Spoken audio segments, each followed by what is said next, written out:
Yeah, I used to roll backwoods, Rick the Dawn's good wherever he goes. 1 million and one flows, depositing dough. Said you down with the mafia family, let me know. Yeah, number one, I don't do number two. They watching how I do because I'm really hood.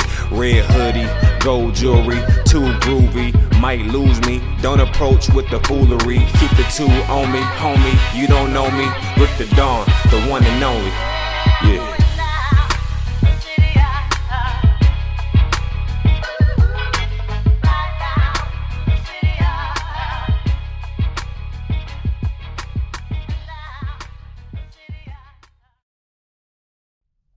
Hey yo, it's your man Rick the Dawn, and welcome to the Really Hood Podcast. Thank you all for watching. This episode is brought to you by Broken Heart Shirts. Listen, I know y'all still feeling this blueberry hoodie, right? The Really Hood hoodie. And you can get, and a Really Hood hat. You can get you one right now by going to brokenheartshirts.com. Go there, check it out. I got plenty of dope content over there, and you can have that today. It'll be, I just got my new shipment in. That's why I still wrinkle like this.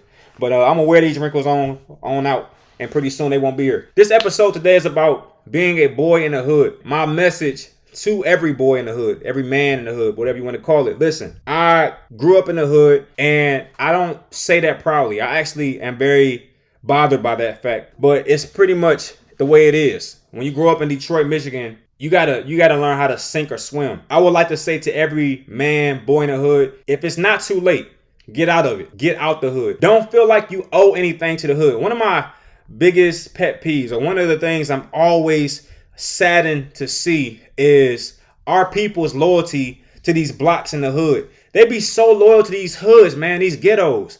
I understand that that's where we came up, but understand this. That's not anything to be proud of. We got to stop being so proud of the ghetto. We got to understand that we deserve better than that, and move to where you deserve to be, where you feel like where you deserve to be. It just bothers me every time I hear somebody claim a street, man. Like, bro, get that back to them and move out of there and change your mindset. As a boy in the hood, I am so thankful to God himself for blessing me with the enlightenment to know that wasn't my space, not permanently. And I would really like to plead with every gangster, every male, every boy in the hood, get out of the hood. Take your family out the hood. Listen, it's not that difficult. It's not that difficult. Detroit is my hood. It's my ghetto. It's whatever you want to call it. And I remember I went to college, and it was like, wow, this is a whole new place. A lot of fellas, I should say, in the hood, that's all they know. But did you know that you can get in a car and just drive on the street for about an hour and be somewhere else, right? And when you do that, you find yourself in a whole new place. And guess what? You can live there. It's less crime. It's less garbage. It's less police. It's less killing. It's less shooting. Don't you deserve that? Don't you think you deserve peace? Don't you think you deserve to be able to go to sleep? Don't you think you deserve to be able to leave your door unlocked if you wanted to? Because you can't do that in these hoods. You can't do it, right? You got people trying to kill each other for little scraps. Don't you believe that you deserve better than that? Don't you believe that your kids deserve to grow up without getting killed and shot? Don't you think you deserve that? Because you do. If you don't know that, you do deserve that. But guess what? If you in the hood and you like the fact that you in the hood, you never gonna get that. And I want every male boy in the hood to get out the hood, because we deserve better. But unfortunately, we were born into these circumstances as a result of several different factors that I don't have time to list. But at the end of the day, you can do something about it. So I'll give you the blueprint. Step number one to getting out the hood: stack up some money. I'm talking about a good $5,000. I don't know how long it's gonna take you to get about $5,000, but stack up $5,000. I mean, I'm about to really shut the game down right now. I'm about to show you how to get out the hood. Stack up $5,000. Okay, stack up $5,000. That's about what you're gonna need to make this move successfully. Once you have about $5,000, well, actually, while you're building up that $5,000, start looking for a destination. It does not have to be in the same state that you live in, but obviously, moving to a different space in the same state might be a good idea, but it does not have to be the same state. You can move out of that state. Me personally, I think it's best to move out of the state, because sometimes if you move to a different city in the same state, you'll keep driving back to your old neighborhood to see your relatives. You want to move so far that you can't do that, because then the hood will keep calling your name. Or, you'll keep going back to, keep up with all what's going on, the drama, whatever. Sometimes it's best to move to an entirely new state. So while you're building up that $5,000, and maybe even $10,000 if you got it like that, While you're building up that 5 grand, start Googling and looking online for your destination. Do you want to move to Nebraska, somewhere low key? Do you want to move to Oklahoma? Do you want to move to Seattle? Start looking at different cities and states outside of your own state. And once you do that, start planning to move. Tell your family, hey, we're moving. Matter of fact, don't tell too many people. Tell like your girl or tell your boyfriend or whatever. Tell about 2 people that you trust undyingly, not to tell anybody else. Let them know that you about to start preparing to move, or just keep it to yourself if you live by yourself, right? While you're building up that money and you're doing your research on these different locations, start looking at the prices for houses. How much does it cost to, get a stable space in a decent neighborhood in this location? So here's what it looks like. You got about $2,500 stashed away, and you need about $2,500 more. You found a place in, let's say, Maine, right? A real low-key place. You found a good neighborhood as well. To get a house in Maine, probably a rental property. You probably won't be, I'm pretty sure you won't be able to buy a house right out the gate. So you might have to get you a nice little apartment or a nice little condo or a nice little single family home for about $800 a month, depending on where you go. Maybe you want to go to Georgia. It's very cheap to live in Georgia. So you got about $2,500, and you found a nice, let's say a single family home in Maine, and they only want about $800 a month, and about another $800 for the deposit. So now you got $2,500, you got a location, and you know how much it costs to get there. So the next step is you got to find transportation. That might be a U-Haul, that might be a train. If you got a lot of stuff, you might have to do a U-Haul. If you don't got a lot of stuff and you just want to leave everything behind, all you got to bring is a duffel bag or a couple suitcases, then you might take the train. Find a way to get to Maine once you get your $5,000 stashed up. And if you have like a whole existence in your current location, get a U-Haul. U-Haul has a way to get a nice big truck where you can put your whole house in the back of the trailer. And then they got this little piece that you can latch onto the trailer so you can put your car on the trailer. So let's say you already live in a nice house and wherever you're from, and you got a vehicle. So you worried about, hey, how do I get my entire house and my big vehicle to Maine? Well, like I said, you get a U-Haul and you get this piece on the back of the U-Haul and you put your car on the U-Haul. So now you drive from wherever you're from to Maine and you got all your stuff in the back of this trailer and you got your car on the back of the U-Haul truck. Listen, it be like that sometimes. And you got to be careful because you driving, you got your car on the back, you got your whole existence in this little trailer, so you got to drive pretty slow. That's all you got to do. So you finally get $5,000 and then you call the people in Maine, you say, I'm ready to move in next month. Right? And they say, okay, send me your deposit. And they're a trustworthy person. You might have to find this person through Zillow. I wouldn't do it through like Craigslist or nothing like that. I would use Zillow or something like that. And, I would pay using PayPal, because if it's fraud, you can get your money back. If you can't pay through PayPal, hopefully it's in a reputable place like Zillow or apartments.com or something like that they have a policy in place just in case something goes wrong. But anyway, let's say everything goes perfectly, which it probably will. You reach that person, you contact that person, say, I want to move in on December 1st. And they say, send your deposit. And that's what? $800 deposit. And you got to send your first month rent. So you got to send about $1,600. In the middle of the night, pack up, have your trailer, your U-Haul trailer packed up, have your car on the back of that U-Haul, and about 12 o'clock a.m., get on the road and go. And don't look back. So you driving on the road, it's pitch black outside, nobody know you left. They thought you was lying. You get in that car and you drive to Maine or wherever you said you wanted to live, because you deserve it. You deserve it. You don't have to live where you grew up at. You want to live in Maine, you want to live in Hawaii, you want to live there, live over there, as long as you can get there, and there is a way to get there. Sometimes you won't even need a U-Haul. If you don't have a lot of stuff, you just got a car, man, put all your stuff in the trunk and in the back seat and get the going. You go all the way to Maine, and you get there, you already sent your deposit and your first month's rent ahead of time, and you pull up to your house that you've been looking at on the internet and looking around on Google Maps and seeing if the neighborhood bad, and you finally get there in person, and I want you to say, thank you, Rick the Don.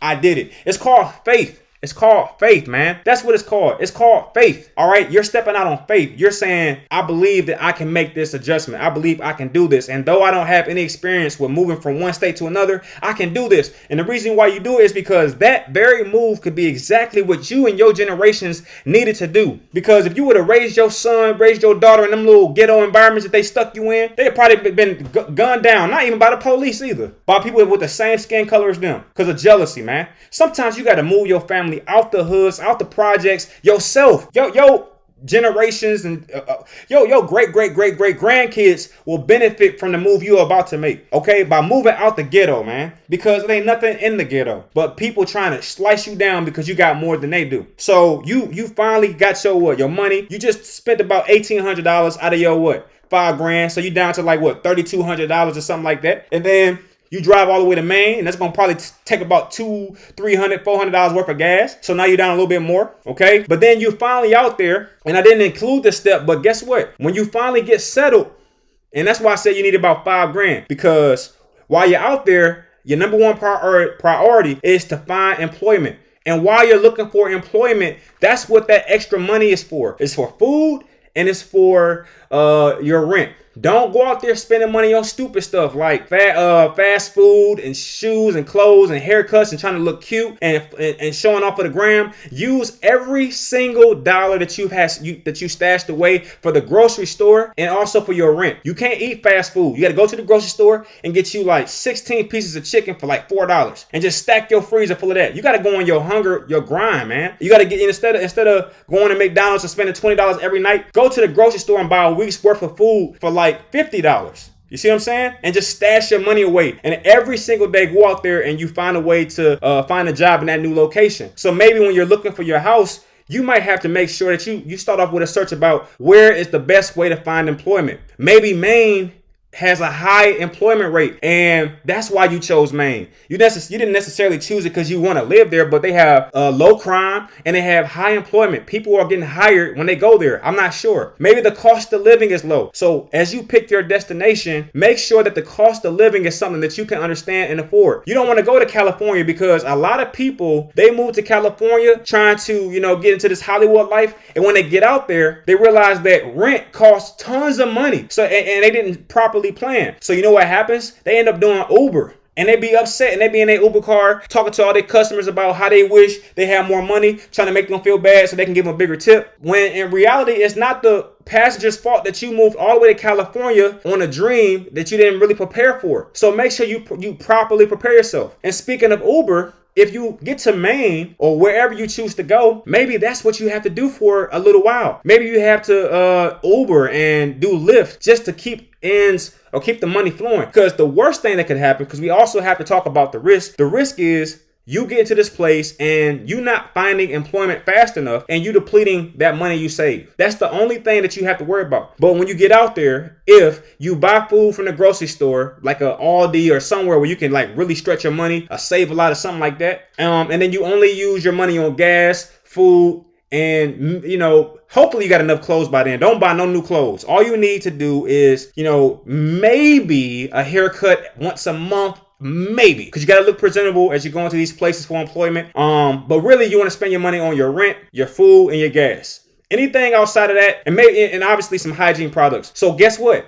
You got to become good friends with the dollar store. Okay, go to the dollar store and get a whole house worth of stuff. You can get dishwashing liquid, you can get clothing detergent, you can get toothpaste, you can get a toothbrush. Man, they got everything at the dollar store. So go to the dollar store so that your dollar goes further. You stay on that grind until you finally get a job or employment in this new location. And from there, the road is gold.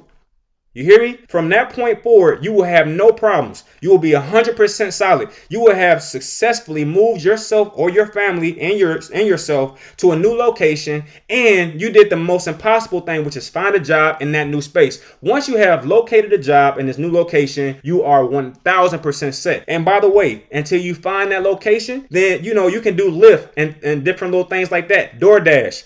You can become your own boss, making these smaller amounts of money until you can find something that you can really sink your teeth into. This is how you change the trajectory of your history or your future. I mean to say your generational future. When these new kids grow up in this new space, they'll be thankful for you. They won't realize what could have happened. They could have grew up in the area that you grew up in and had to survive and fight for their life every single day. But because you made the ultimate sacrifice and the ultimate leap of faith, you changed their life, and they can't even tell you how grateful they are because they don't even know how grateful they should be. But it don't matter because you'll be able to sit on your porch when you turn 76 and look at your great grandkids or whatever, your grandkids, and you'll say, I'm the reason why they're here. I'm the reason why they're running in my yard right now because I made that sacrifice when I was 19 years old, 26 years old, 29, 35, whatever the age is. If I'm talking to the right people, trust me, you feel it inside that it's time for a change. And you don't got to be no young person to do this. You could be 42 and just tired of the same old. Right? That could happen. And I told you how to do it. That's exactly how you do it. Now, if you don't want to do anything that drastic and you want to stay in the hood, here's what you got to do. Go get some life insurance for you and your kids, because in the hood, people are just shooting and killing each other every day. At the very least, somebody should be able to benefit from some of these deaths. So go get some life insurance for yourself and your kids. That way, if little Johnny selling drugs gets shot, at least you'll get like a nice $100,000 payout, and then you really can move out the hood. Okay, I hate to say it that way, but at this point, that's what it is. If you want to stay in the hood and you in the hood, just go ahead and go get some life insurance, man, for everybody. Just go get you some life insurances, and if somebody get hurt, then y'all all move out the hood. I hate to say it that way because it seems so cruel, but that's what it is, man. And it's hood, you're playing Russian roulette with your life all the time. And I know what you're thinking. It's probably like, how can I move my whole family? Just do it. I told you, $5,000. Well, I don't make that much money. All right, well, whatever you make, put some to the side. It might take you 5 years to get to $5,000. It might take you 10, but just keep $5,000 or keep putting money to the side until you get to it, because it only take about $5,000. I told y'all, I moved out of Michigan to where I'm at right now. All right, and I'm going to be honest with you. I didn't have $5,000. I'll be honest with you. It took me I'll be honest, on the night that I left Michigan, it was in the middle of the night. This is no lie, I had about $2,000. $2,000 on me. The saving grace for me is when I got to my new location, I had a job waiting for me, because I had graduated out of college and got a job out of college. So that was my saving grace. But if it wasn't for that, then I would have had to find employment, which I would have done, because I'm a hustler. I don't care what I got to do. I know how to make $1.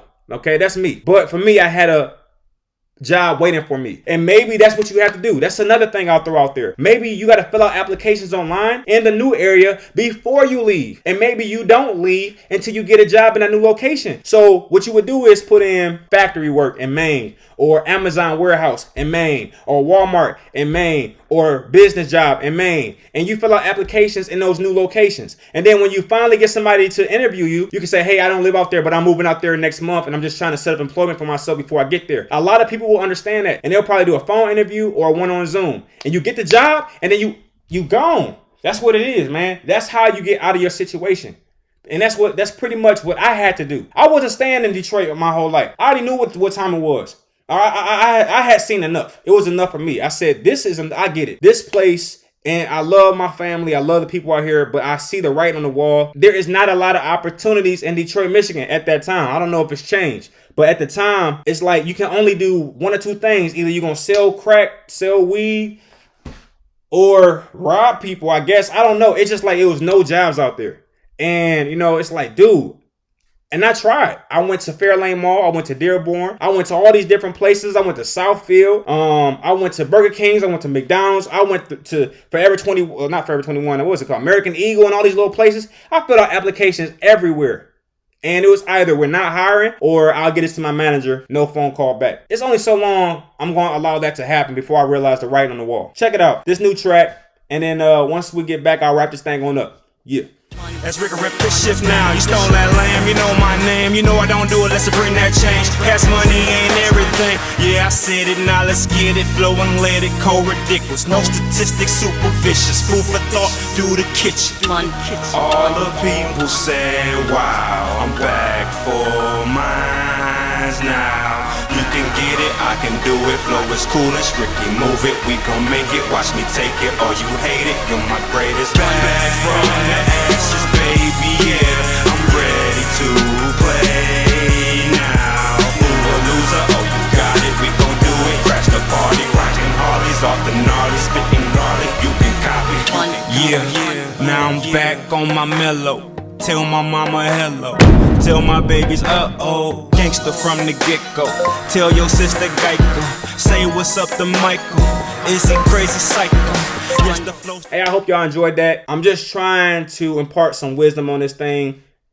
Get out the hood. Because we don't own the hood. The hood don't own you. It don't own us. Find you a place. Take a leap of faith. And go where you deserve. You only, I do believe in the afterlife. But I also believe that in this physical body that you have, you got about one shot. And then after that, it's all afterlife. At least that's what I know, or what I know, or what I believe. So while you're here physically on this earth, don't you think you deserve to live your life the way you want to live it? I think you deserve that. How about this? Start by making a leap of faith, praying and trusting in God to take you out your situation and make you successful somewhere else, right? And follow the steps I outlined in this video, and I guarantee you it will work. And of course, you have to use your own common sense because I don't know your entire situation. So you have to use and calculate and make your own deductions. And based on what you can see in your life, ask yourself, is a move like that possible? And if so, do it. If you can't move, there's certain factors in place that stop you and prohibit you from moving. Then get some life insurance. And for Pete's sake, can I get all the fellas to invest in bulletproof vests? There's no reason why you should be going out to anywhere at like 2 a.m. without a bulletproof vest. Now, I understand sometimes, it's just not practical. But if you're in the ghetto, if you're in the hood, get in the habit of getting a bulletproof vest and wearing it underneath a hoodie, wearing it as much as you can. Get you a CPL license. When I was in Detroit, I didn't have a vest, but I always had a firearm on me because I understood that I'm in a ghetto. And at any time, somebody can try to make an attempt on you. By the grace of God, I never had anybody make an attempt on me. But I don't know if I can say that. I had more than a couple situations that could have went left real quick. But I wasn't taking any chances. I always had a firearm, probably. Like, I even went to church one time and had a gun on me. It was just serious at one point in my life. It was like, bro, I don't know who, what, and where. So I had to prepare myself for everything and anything. If you're stuck in the hood and you just have no recourse, no way to get out, firearm, life insurance, bulletproof vest, prayer. That might be your best shots right there. I hope this episode was helpful to somebody. Maybe it's not even moving from one place to another in the United States. Maybe it's taking a leap of faith from one country to another. This is something you have to pray about. This is something you have to game plan for. If you can successfully move from one place to another, out of trouble, into a place that is calm, it is worth every sacrifice. It's been good. Thank you.